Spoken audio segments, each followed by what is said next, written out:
O nosso entrevistado hoje é o deputado estadual Cláudio Pinho. Deputado, muito obrigado pela sua presença aqui nos estúdios da TV da Transparência. O deputado Cláudio Pinho é um dos atuantes parlamentares da área da oposição. E eu começo perguntando ao deputado Cláudio Pinho, o senhor não se sente constrangido em fazer oposição ao governo quando o seu partido é governo? Bem, queria primeiro agradecer o espaço que o Edson concede aqui através da TV Transparência. Eu não tenho constrangimento nenhum, até porque eu estou seguindo o que o povo quis. O PDT teve candidato a governador, apresentou um projeto à população cearense e esse projeto não foi vencedor. Portanto, quando nós não vencemos, é natural que a gente fique na oposição. Então, o meu lugar, eu acho que eu que estou no lugar correto. Não tem porquê estar lamentando ou reclamando. Se o partido resolveu ir agora para o governo, foi uma opção da executiva do partido e nós estamos, inclusive nessa discussão dentro do partido, nós colocamos o nosso posicionamento que a bancada estadual, por unanimidade, vinha fazendo a oposição. E o presidente André Figueiredo, em nenhum momento, quis que a gente fizesse adesão ao governo. Ele disse que estava conversando com o governador, pelo fato já de o partido fazer parte da base do governo do presidente, e queria que essa base continuasse no estado do Ceará. E nós temos as nossas divergências desde o início do mandato e não senti nenhuma mudança de propósito do governo que viesse ao encontro das linhas, né, e do que o PDT apresentou em praça pública, nas ruas, nos programas televisivos, na campanha de 2022. Então, no momento, nós não temos o porquê estar fazendo adesão ao governo. Deputado Cláudio Pinho, a oposição é pequena na Assembleia. A oposição não chega a 20% da composição da casa. Isso inibe o trabalho dos oposicionistas? Olha, com certeza, não vou dizer que inibe o trabalho, dificulta. Por exemplo, nós não temos assinaturas suficientes para a instalação de uma CPI, por exemplo, né, que iria facilitar as investigações. Mas nós apresentamos, dentro do que é possível, né, mostrar para a sociedade, inclusive para o próprio governo, que a oposição é importante, né, estabelecer o contraponto, onde a gente mostra muitas vezes as falhas governamentais para que eles possam corrigir, né? O que tem mais marcado a casa é a questão das mensagens governamentais que chegam com pedido de urgência. É difícil vir uma matéria do governo que não tem urgência. Vejam só, algumas matérias chegam, são votadas, e com pouco tempo voltam para casa novamente, quando eu digo a casa, para a Assembleia, para corrigir um erro que poderia ter sido corrigido no decorrer da tramitação normal do processo legislativo. Então isso enfraquece o poder legislativo, não é questão da oposição, enfraquece o poder e a gente tem se colocado muitas vezes contra. Inclusive, na semana passada chegou uma matéria que o deputado Queiroz pediu vistas e o líder do governo reclamou, falando que a gente só queria demorar as votações, e a gente queria, inclusive, a discussão. Eu peguei o texto da matéria se referindo a este ano e estava lá, referente ao ano de 2023. Os eventos já tinham, inclusive, passado. Quer dizer, eles não estão tendo cuidado nem de ler. Aí foi feito no relatório do relator, ele fez a mudança. Então, nós chegamos também de tarde nas comissões, já foi apresentada uma emenda corrigindo o erro do próprio projeto que tinha vindo do governo. Então, essa questão da urgência, eu acredito que só deve ser utilizada no momento que precise mesmo de matéria de urgência. Então, o governo está fazendo urgência demasiado e isso tem prejudicado o processo legislativo. Aí sim, prejudica o nosso trabalho, discussão. É difícil hoje se conseguir até uma audiência pública. Se não for interesse do governo, você fazer, vou citar aqui um caso, quando foi passar o hospital da polícia para, aliás, o José Martiniano Hospital para a polícia, não foi possível fazer uma audiência pública na casa, foi feita audiência pública no Ministério Público. Vejam a que ponto nós chegamos. A questão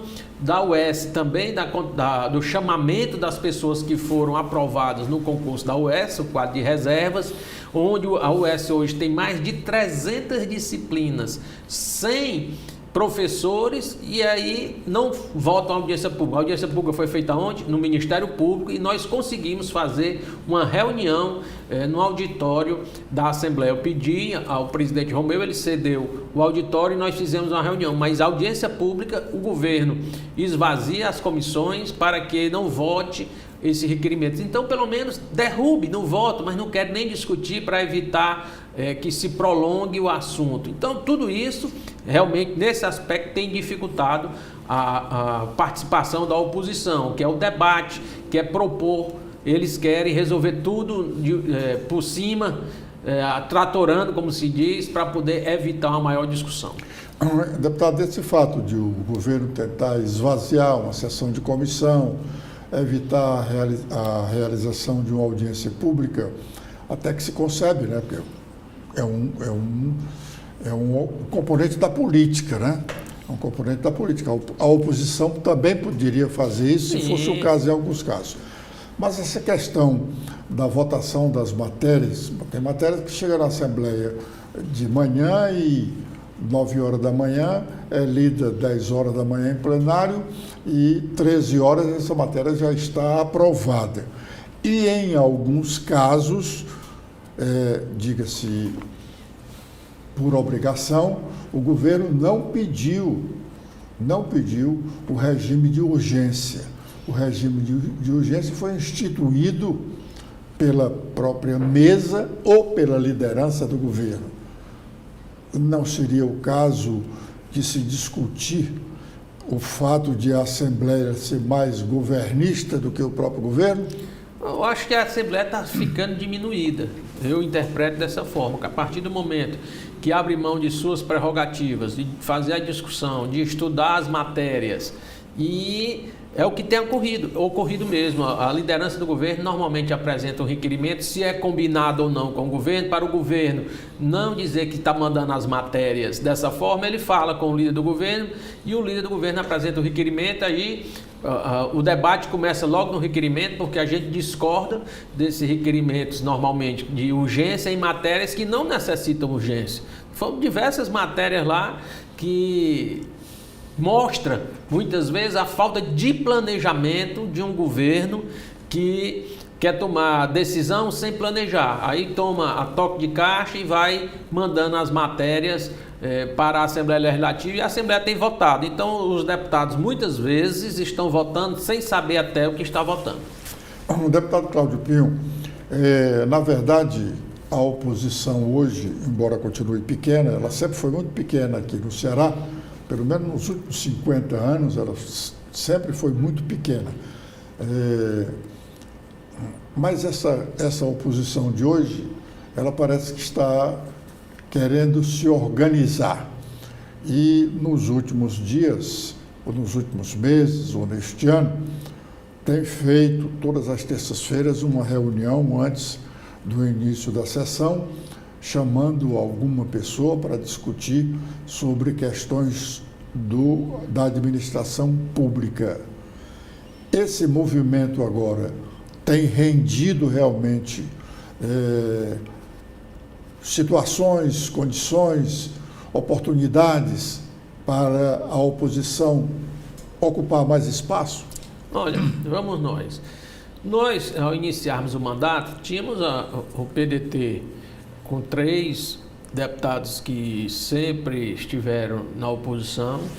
Aí no União Brasil tinha 2 parlamentares que sempre estiveram na linha oposicionista, e no PL a bancada era oposição. Ocorre que, embora que uma parlamentar do PL menos oposicionista, e era muito esporádico, assim, a gente às vezes conversava no plenário, mas não tinha aquela união. E aí com o café, né, o primeiro café foi promovido pelo Felipe Mota, né, e a partir dali se estabeleceu que toda semana a gente conversava. Eu tinha feito antes já algumas vezes almoço, né, eu mesmo promovia para que a gente pudesse conversar. Então, quando a gente veio à eleição municipal, a gente tinha já o diálogo, mas porém, depois do segundo turno, nós ficamos realmente mais unidos. E isso tem mostrado a classe política e surtido os efeitos também dentro da Assembleia, essa união que nós queremos levar para o ano que vem. Além da nossa atuação em conjunto na casa, que antes era um pouco mais dispersa, hoje nas votações, nos debates, nós estamos cada vez mais próximos, como também sempre planejando ações para o ano de 2026. Está longe ainda, mas uma coisa já está definida, que nós iremos partir todos unidos, né? A oposição, como você já disse aí, é muito pequena, então nós vamos estar unindo todas as forças para apresentar um projeto ao Estado do Ceará que possa se contrapor o que está aí. E isso não tem mais o que discutir. Nós já está tudo acertado, inclusive a gente pode dizer que tudo isso começou graças ao café da oposição, que já brincaram que era café requentado, que não surtia efeito, mas a verdade é que está prevalecendo a união. Os debates estão acontecendo, normalmente a gente chama políticos, mas chama também técnicos, né, para que a gente possa ir tendo mais dados e se apropriando do debate para oferecer uma melhor atuação da oposição à população cearense. Deputado Cláudio Pinho, ainda com relação a esses encontros de terça-feira, esse café da manhã de terça-feira, um que deu muita movimentação no ambiente político foi aquele que vocês convidaram o ex-governador Ciro Gomes. E também um outro mais recente, que foi o que vocês convidaram o economista, ex-presidente do Banco do Nordeste do Brasil, Marcos Holanda. O que vocês extraíram, por exemplo, desses dois ou deste último?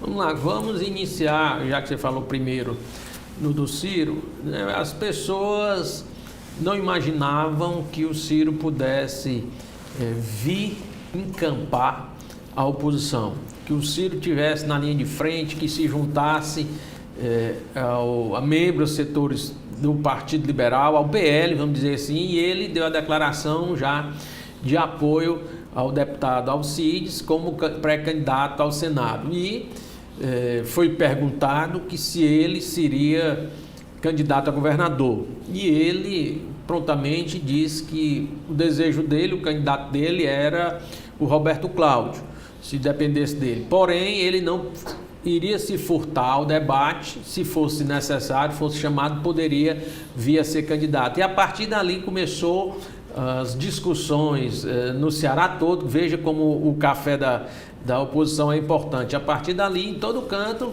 do Ceará, hoje se fala na candidatura do Ciro a governador. Então, tomou uma proporção muito maior do que às vezes a gente esperava.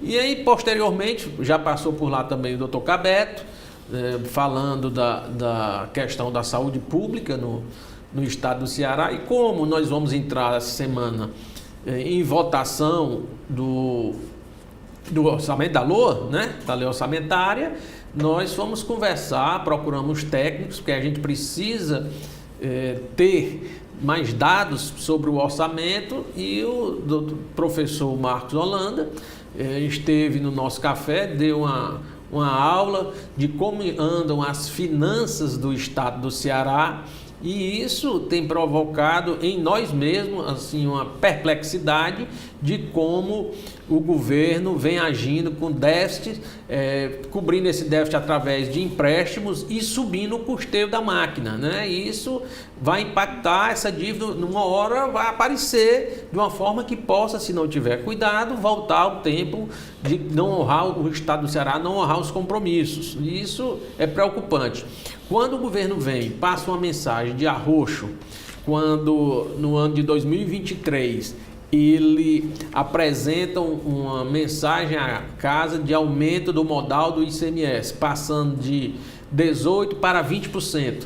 Isso, ele deu uma mensagem à população: olha, eu estou precisando cobrar mais de vocês, que eu estou com déficit. E posteriormente manda uma mensagem criando 17 secretarias, vários cargos, e isso elevou o custo do Estado em R$1 bilhão por ano. Esse 1 bilhão faz falta na saúde, faz falta na educação, na infraestrutura. Nós temos mais de 100 obras, pessoal, que estão paradas no estado do Ceará. E o governador todo ano, todo mês, apresenta obra nova, lançando obras sem concluir as anteriores. E isso tem causado também déficit no orçamento e problemas para o Estado. Então nós estamos vendo todas essas matérias para que esta semana que vem a gente possa apresentar as devidas emendas e fazer a votação do orçamento. Deputado Cláudio Pinho, é verdade que a quase totalidade, não são todas realmente, matérias do governo são votadas em regime de urgência, sem praticamente qualquer discussão, porque a discussão é mínima ali em plenário. Mas a gente nota que, saindo desse campo, do campo da votação em regime de urgência, as comissões da Assembleia deixam muito a desejar. Elas trabalham relativamente muito pouco, né? Embora o senhor tenha condicionado vir dar essa entrevista aqui um pouco mais cedo, porque tinha uma reunião da sua comissão, da comissão que o senhor preside. Muito bem. Mas a maioria ou a quase totalidade das comissões não funciona como deveria.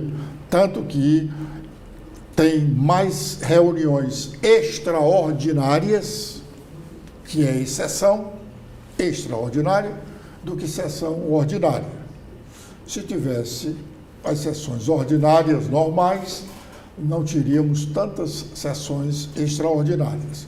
Mas o que eu quero me fixar aqui é em relação ao projeto da Lei de Diretrizes Orçamentárias. A Constituição diz que o governador tem um prazo para encaminhar essa proposta à Assembleia. A Assembleia tem 60 dias para decidir sobre essa proposição, exatamente porque, como o nome diz, a LDO é a base da LOA, da Lei Orçamentária Anual. O governo não vai poder preparar a LOA sem ter aprovada a Lei de Diretrizes Orçamentárias. Pois bem, a LDO chegou na Assembleia Legislativa Cearense no dia 5 de maio.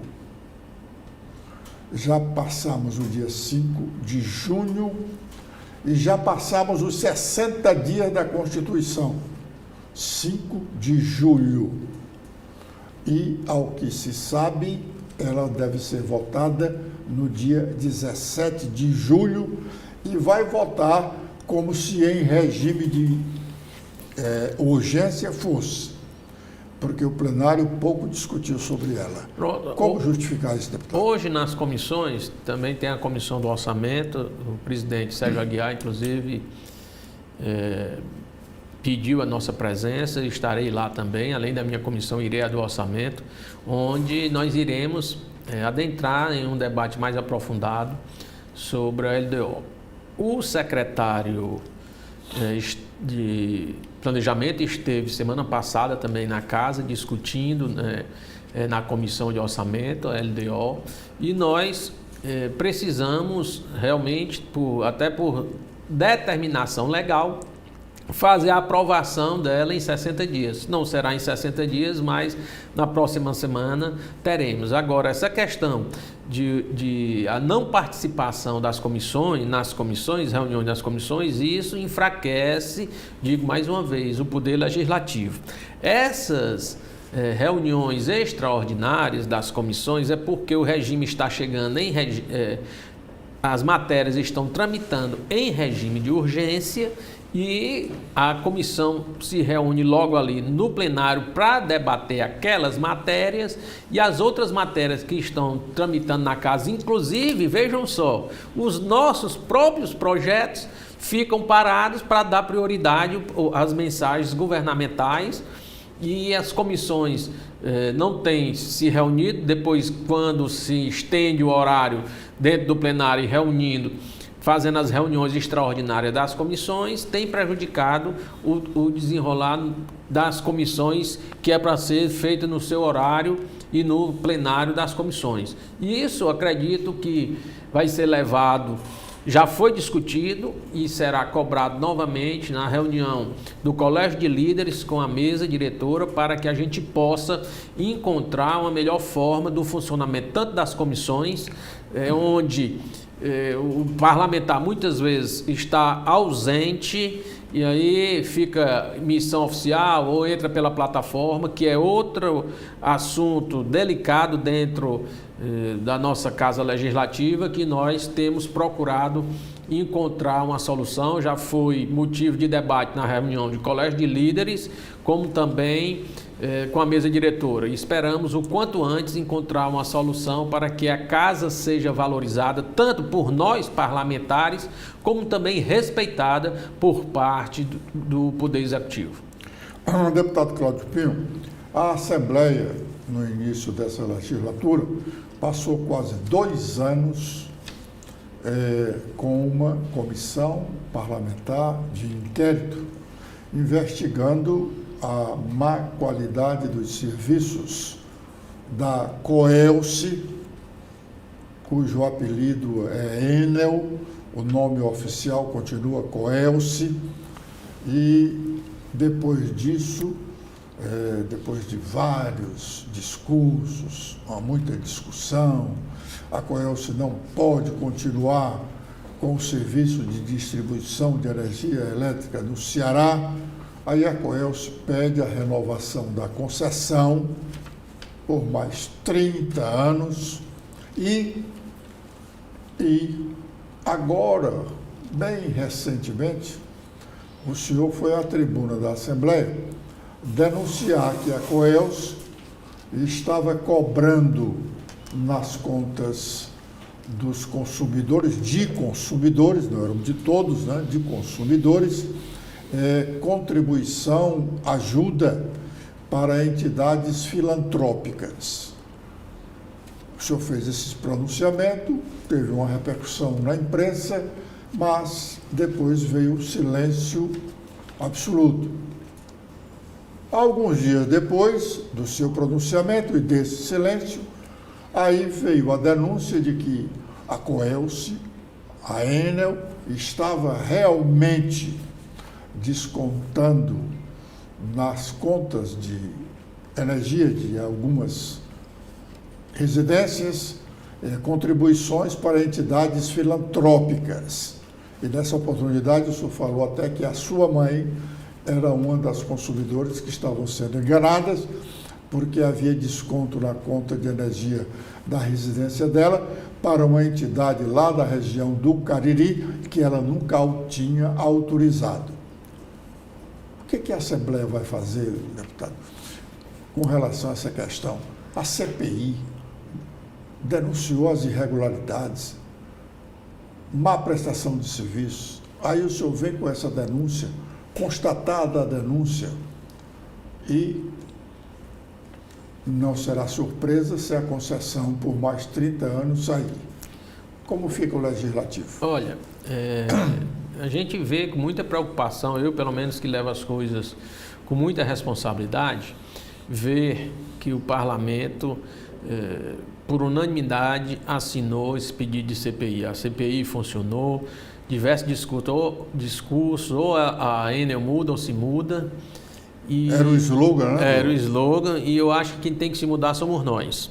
Porque, vejam só, ela pede, o governo federal baixa um decreto onde permite a antecipação da concessão. A concessão era para se vence em 2028. Nós estamos em 2025 e a Enel já entrou com o pedido de renovação. Eu solicitei audiência lá na Agência Nacional de Energia Elétrica, na ANAEL, e lá fui muito bem recebido. As pessoas, os técnicos da agência mostraram, eu apresentei relatório da CPI, entrei na Justiça Federal com uma ação popular também contra a renovação dessa concessão, sem discutir com a população. E no meu retorno fiz já um outro pronunciamento e lá ficou muito claro, olha, nós vamos emitir o parecer, mas a decisão final será do Poder Executivo, portanto, do Ministério das Minas e Energias. E o pessoal fez a pergunta, o pessoal que eu digo foi os técnicos. Tem alguém de vocês, dos deputados lá, que fazem parte da base, para vir conversar com o ministro do governo federal, que ele é que terá a decisão final sobre a renovação ou não dessa concessão. E o cearense gostaria de opinar se quer ou não a renovação. Eu fui à tribuna da casa perguntar qual a posição do governo. Parece que o governo e a base governista está satisfeito com os serviços prestados pela antiga Coelce, porque não se posiciona, venderam para a população um Ceará 3 vezes mais forte, que era governo federal, governo estadual e o Senado tudo junto, para ter força para fazer o bem ao povo do Ceará. Foi isso que foi vendido para a população. E agora são incapazes de assumir se querem ou não querem a renovação desse contrato. Se estão silentes, estão bem caladinhos, então a população cearense tem que encarar como o governo do estado e o governo federal estão querendo renovar sem escutar você, cearense, sem escutar os reclames. O que é que o governo, o que é que o cidadão cearense vai ganhar com mais essa renovação por mais 30 anos? Olha, não são 3 anos, são 30 anos a mais para esta companhia. Eu não tenho nada contra a companhia, eu tenho contra o serviço prestado por ela, que não tem a qualidade desejada e, além do mais, o desrespeito com os cearenses. Aí, quando todo mundo acha que isso é pouco, se descobre que está tendo cobranças nas contas de energia sem a devida autorização do usuário. É o mesmo caso que fizeram com o INSS. Parece que nesse país, atacar as pessoas, furtar as pessoas, é bom, porque não tem punição. Parece que ganha um prêmio. É isso que estão fazendo com os brasileiros, fizeram no INSS e estão fazendo com os cearenses na conta de energia. A gente fez a denúncia, pouco tempo depois, inclusive a gente fez essa denúncia lá na Agência Nacional, eles disseram, dia 6 de junho, nós vamos estar na ARCE vendo tudo isso da companhia. E veio a multa aí, o Ministério Público entrou, 16 milhões de reais de multa. Isso mostra que esta companhia tem feito desvios, não é desvio só dos recursos, não, da forma de agir. Além do mais, ela cobrava um pedágio, se você autorizasse, por exemplo, um repasse para a Santa Casa, um repasse para o Sopai, um repasse para o Shalom, para uma associação, seja qual fosse.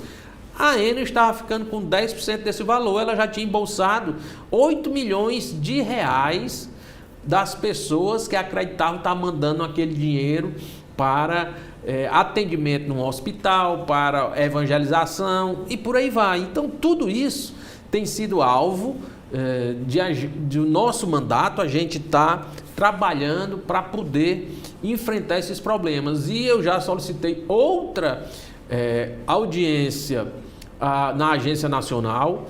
Vou querer também uma audiência com o Ministério das Minas e Energias e estou com o requerimento na casa pedindo a presença do presidente da empresa para que ele esclareça para quem foi feitos os repasses e de que forma e se tem realmente autorização. Porque eu tenho recebido, depois dessa denúncia, diversas outras denúncias de pessoas com problemas na sua conta de energia. Isso a casa realmente tem que se posicionar. Quando eu falei do primeiro momento, teve deputado lá que questionou, quer dizer que você está querendo comparar ao caso do INSS, muito parecido, achando que eu estava querendo fazer politicagem. Eu faço política, não faço politicagem, e estou na Assembleia para fazer a defesa do povo. Se a gente não tivesse falado, não tivesse recebido, a população não estaria sabendo do que está acontecendo com o dinheiro do povo que é sacrificado. Olha, a população hoje, 70% da população do estado do Ceará não tem como comer direito. E ainda vem essas coisas na conta de energia. Deixa de comer para pagar a conta de luz. Quem é que fica olhando aqueles nomezinhos pequenininhos que tem lá desses descontos? Ninguém. A pessoa paga e fica por isso. Sob pena de cortar a energia. Sob pena de cortar a sua conta de energia. Então, isso é um sofrimento que a população está passando e a Assembleia tem que ter uma posição mais enérgica em relação a isso e procurar o governo federal para uma ação mais eficaz contra esses abusos que estão acontecendo por parte da antiga Coelce. De fato, essa multa que o DECOM, Ministério Público Estadual, impôs à Coelce foi exatamente por conta da vinda desses representantes lá da Agência de Energia Elétrica aqui para esse encontro aqui na ARCE, a Agência Reguladora do Ceará. Essa comissão constatou essa apropriação indevida da Coelce, denunciou ao Ministério Público Federal e o Ministério Público Federal comunicou o fato ao Ministério Público Estadual. Veja bem o trâmite dessa coisa toda. Se não tivesse vindo essa comissão lá da Agência Reguladora de Energia para esse encontro aqui com a ARCE, descoberto essa irregularidade lá na Coelce, acionado o Ministério Público Federal e o Ministério Público Federal acionado o estadual, tudo continua como dantes da Casa de Abrantes, né? E a CPI, né? E a CPI. E o governo do Estado? Nós fizemos um comentário com relação a essa questão aqui, pedindo uma ação urgente do governo do Estado. Aliás, eu pergunto ao senhor, quando o senhor fez esse movimento, já lá na agência, lá em Brasília, qual foi a reação dos deputados federais cearenses? Olha, eles não foram, né? Os deputados, acho que não queriam, foi uma data muito difícil, porque coincidiu o dia da audiência com a marcha dos prefeitos. Então, era prefeito demais, quase que eu não consigo nem hotel lá, foi meio que complicado.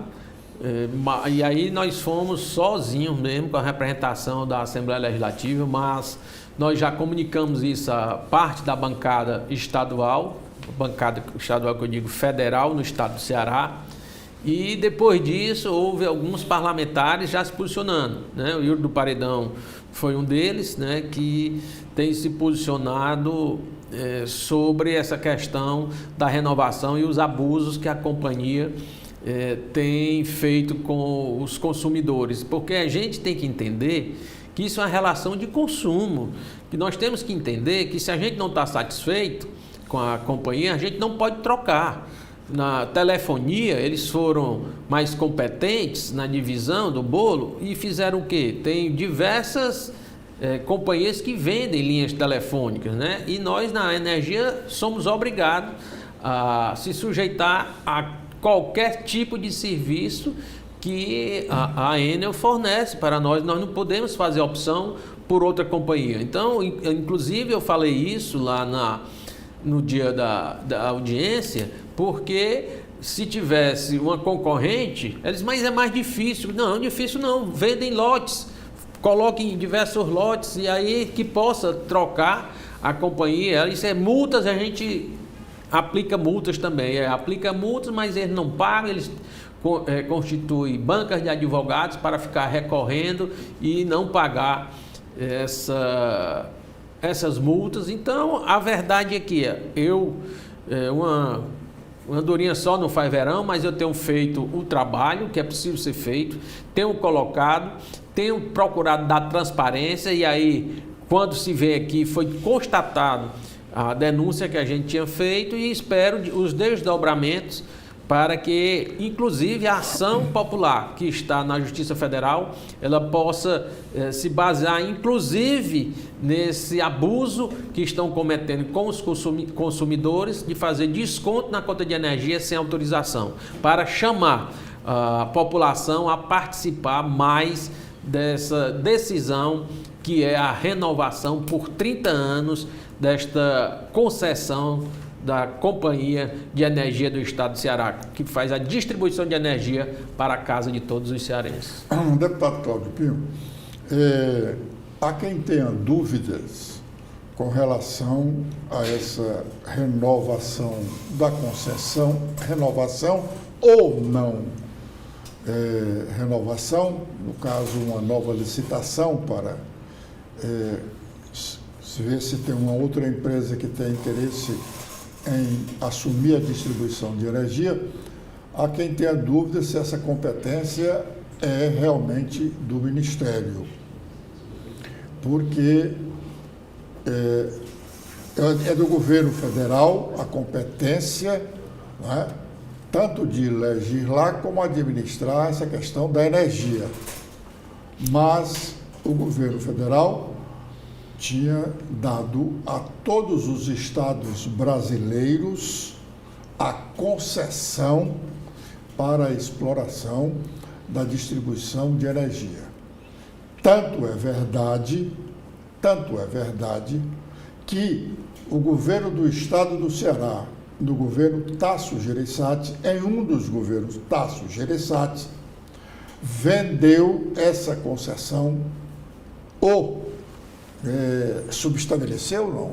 Não, ele fez naquela época, a Coelce era cearense, era de economia mista. Exatamente. Depois das concessões, tá certo, dos leilões, elas foram federalizadas, né? Então, eles puxaram a competência. Então, os estados perderam a concessão que tinha. Perderam a autoridade sobre as companhias energéticas. E aí foram criados, inclusive, as agências nacionais, né, por conta dessa federalização, vamos dizer assim, da distribuidora de energia. Mas uma posição do Estado tem muito peso na decisão final. Como é que, se um governo do Estado se posiciona na renovação de um contrato, vocês acreditam que o governo federal passará por cima sem ouvir uma posição do governo, sem ouvir uma satisfação ou insatisfação por parte dos entes?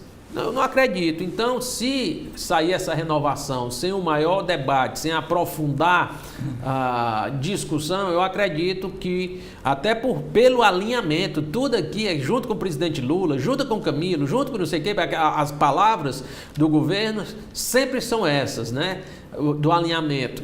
E para renovação de uma concessão por mais 30 anos, você querer me dizer que o governo federal vai fazer sem ouvir o governo estadual, eu não acredito. O que pode acontecer é, rapaz, tu toma o desgaste para ti aí, porque eu vou ficar na minha aqui. Fazem um acordo aí que será cumprido. É isso que eu estou imaginando. O deputado Cláudio Pinho, eu insisto na tese de que os cearenses deveríamos ir atrás dessa conversa, porque a concessão, mesmo uma renovação de concessão, ela é onerosa. E o governo federal vai ganhar dinheiro daquilo que era do estado do Ceará. É isso mesmo. Vai ganhar dinheiro daquilo que era do estado de São Paulo, de Goiás, de Minas, do Rio. Eu tenho a impressão que o governo do estado ainda tem a concessão. Ele vendeu a concessão que tinha por 30 anos. Terminou os 30 anos, esse serviço volta ao estado. Ele resolve vender novamente ou não. Naquela época, o estado arrecadou um bom dinheiro com a venda dessa concessão. E agora, sem dúvida, para renovar ou conceder o serviço a uma outra empresa, também ganhará um bom dinheiro. O estado do Ceará, que se mostra deficitário este ano de 2025 e já para o próximo ano de 2026, pode abrir mão desse dinheiro. Naquela época, quando foi vendida a concessão, o estado se dizia premido a vender a concessão, porque precisava de dinheiro para cobrir o rombo da Previdência Estadual. Recebeu o dinheiro, não cobriu o rombo, e o rombo da Previdência do Estado continua maior. Mas, deputado, fica aí o alerta para outras pessoas. Nós temos que estar né? vigilantes e vamos atrás. Né? Mas o senhor falou num assunto aí que eu tinha guardado aqui para puxar, e eu, mesmo assim, eu vou puxar. Essa história de virtualidade, sessões virtuais, presença virtual. Quando nós vivemos aqui um momento de dificuldade no país, o Congresso Nacional estabeleceu essa história da virtualidade, das sessões e das presenças. Nós não poderíamos ter aglomeração de pessoas. Fazia sentido termos as sessões tanto da Câmara Municipal, da Assembleia Legislativa, do Congresso Nacional.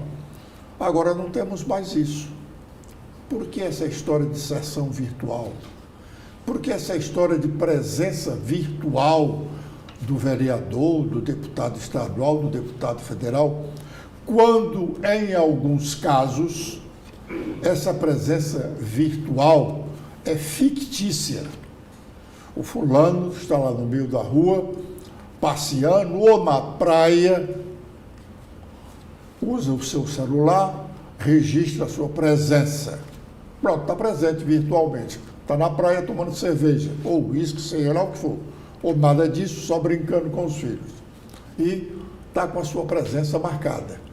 Quando há necessidade, como já aconteceu em várias oportunidades, de se cobrar uma manifestação do deputado que está em situação virtual, aí o presidente da sessão chama fulano, ele não aparece. Fulano chama 3, 4 vezes, ele não aparece. Então ele não está em sessão virtual. Por que se mantém isso ainda?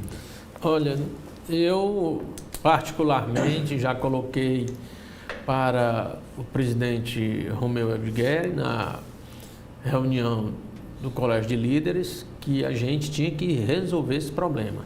Certo dia eu pedi mais uma vez a verificação de presença e ligaram lá o painel eletrônico, tinha lá o deputado, porque os assessores do governo ficam ligando para os deputados. Aí apareceu um deputado lá, voto com a liderança do governo. Ora, se estava perguntando era a presença. O cara não tinha nada em votação. Uma razão de que ele não estava presente, não estava prestando atenção à sessão.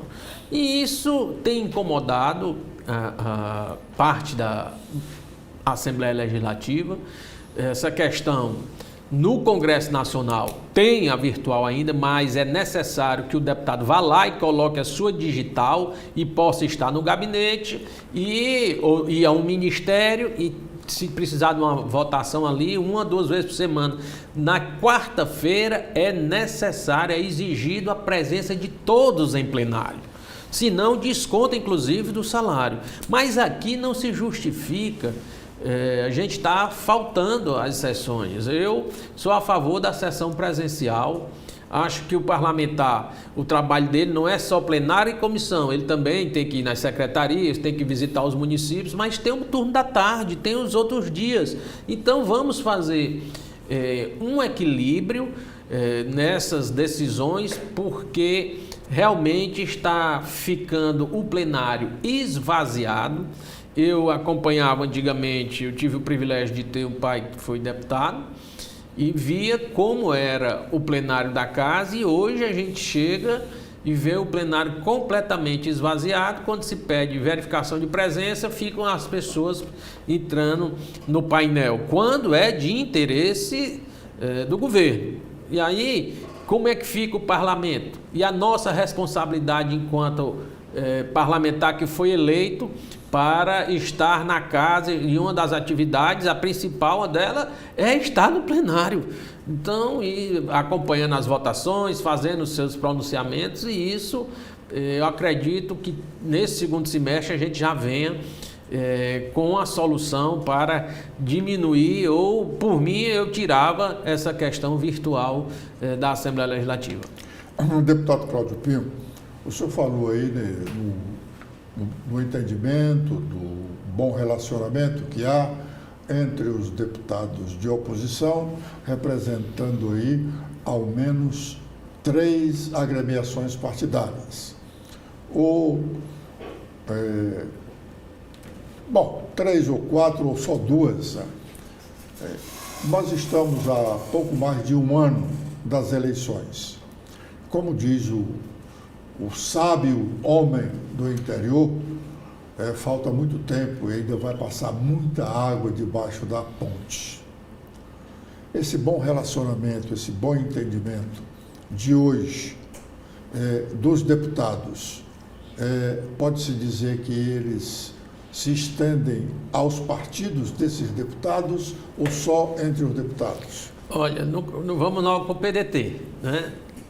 Se o PDT continuar nessa filosofia de se coligar o PT da forma que está aí, o Roberto Cláudio já deixou o partido. Estamos aguardando uma posição do ex-governador Ciro Gomes, se permanecerá, se será candidato pelo PDT. Uma saída do Ciro do partido pode fazer com que os parlamentares também venham a sair. Então, como tem muito tempo ainda, nós vamos ver o que vai realmente acontecer. Eu acredito que ainda num retorno, num repensar por parte do PDT em relação a essa decisão que a executiva está tomando em se aliar ao PT.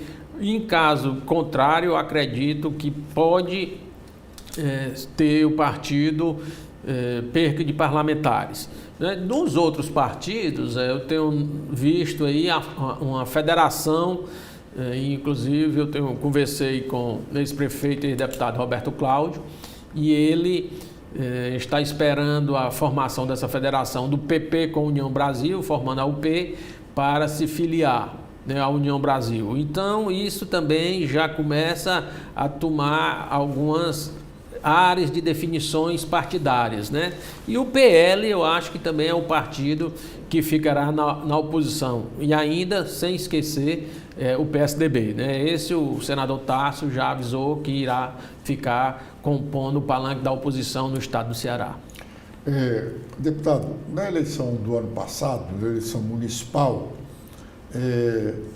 no segundo turno, o União Brasil, que agora forma uma federação com o Partido Progressista, União Brasil, no primeiro turno, tinha candidato próprio e o PL tinha candidato próprio. e os dois partidos se bicavam. Foi feita a composição no segundo turno, porque era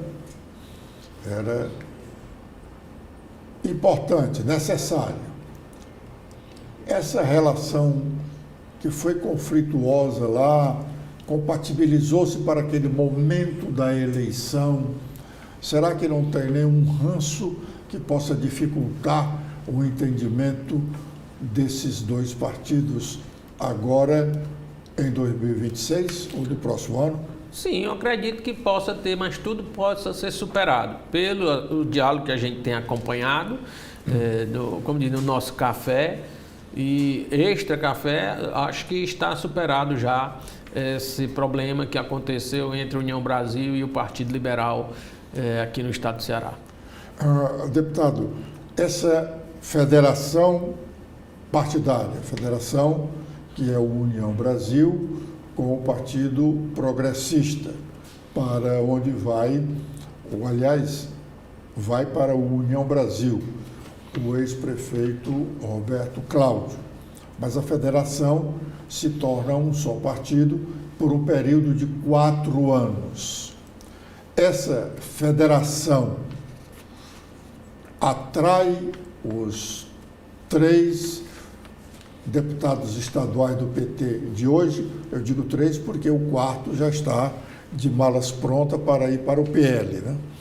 Olha, nós Os estamos... 3 seriam o senhor, o Antônio Henrique e o Queiroz. Queiroz Filho, nós temos conversado sobre isso. A princípio, o nosso desejo era ficar no próprio PDT, aguardando uma posição do partido, e em caso que, inclusive, já foi questionado por parte dos vereadores a nossa posição na Assembleia Legislativa, e se o partido não quiser que a nossa permanência, que desse a nossa carta de anuência para que a gente procurasse outro partido. Mas, por enquanto, a tendência nossa é levar isso até março para vermos que caminho iremos tomar no ano da eleição.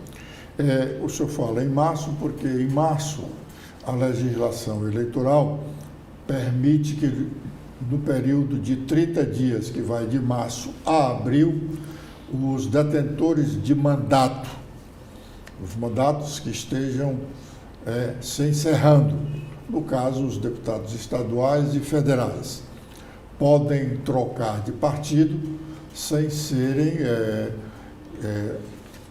punidos, né? Punidos pela lei da fidelidade partidária. O senhor acredita que para as eleições de 2026 a oposição apresentem uma chapa capaz de eleger um número maior de parlamentares para a própria oposição ou para o governo?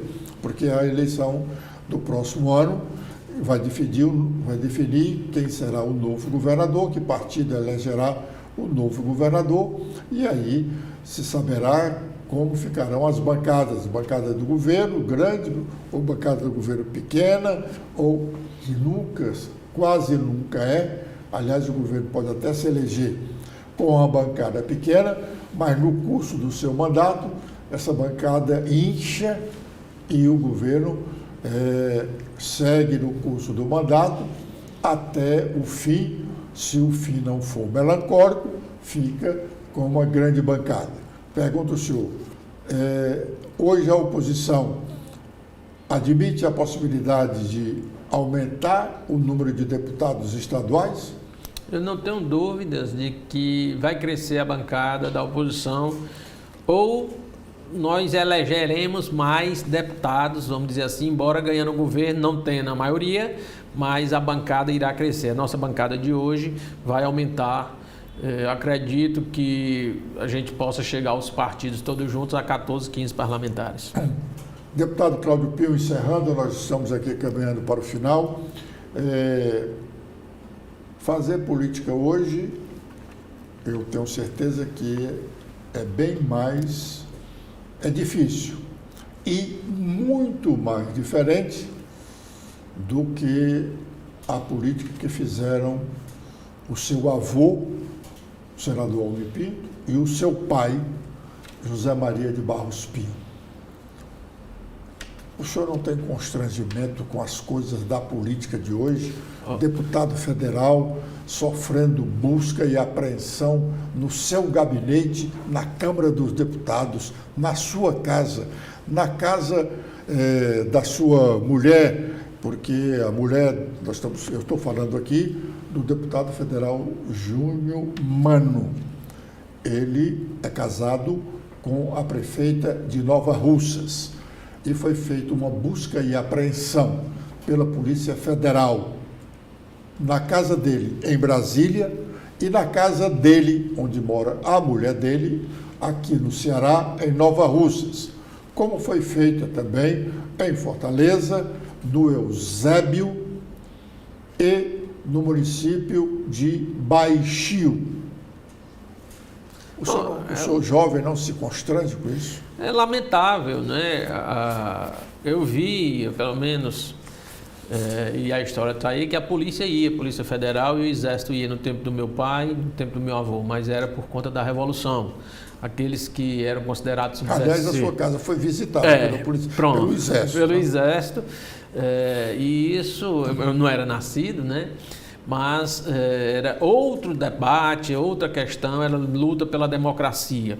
Porém, hoje, esse tipo de política tem, assim, colocado a gente em situação difícil e todos no mesmo saco. A verdade é que colocam todos como sendo a mesma coisa, pelo fato de tudo no Brasil a gente generalizar, né? Quando fala de uma categoria, diz que todo mundo é ruim. Então, isso é bom que seja passado realmente a limpo, para que possa no final ser provada a inocência ou a condenação de quem deve, mas o importante é que isso deva sair da seara política, né? Embora que os interesses do Brasil, os interesses são grandes, né? Que envolvem o poder executivo, o poder legislativo, até o próprio judiciário. O mundo hoje mudou muito, as pessoas não se encontram, é o individualismo que prevalece, mas é necessário que a gente pense que a política possa transformar. Eu faço política com esse intuito de transformar a vida das pessoas, e por acreditar é que eu ainda estou na política.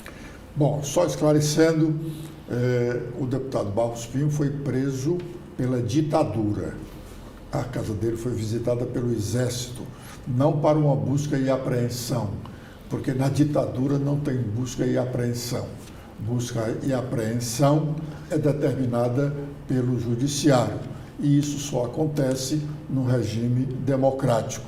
E no caso a que nós nos referimos, a busca e apreensão dos próprios do deputado federal Júnior Mano foi determinada pelo ministro do Supremo Tribunal Federal, porque o deputado é suspeito de desvio de recursos de emendas parlamentares.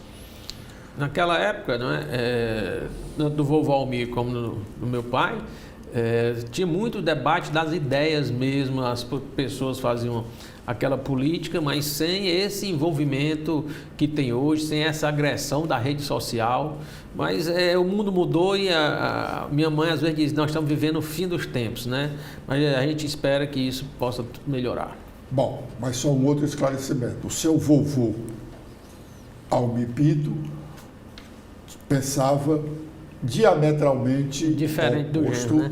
do que o seu pai Barros Pinho. As ideologias eram bem diferentes. Um era mais à direita, o avô, e o pai mais à esquerda. Foi nesse convívio que eu nasci e vivi. Deputado Cláudio Pinho, muito obrigado por esta entrevista, pela sua presença aqui na TV da Transparência. Sucesso na sua vida parlamentar e pessoal.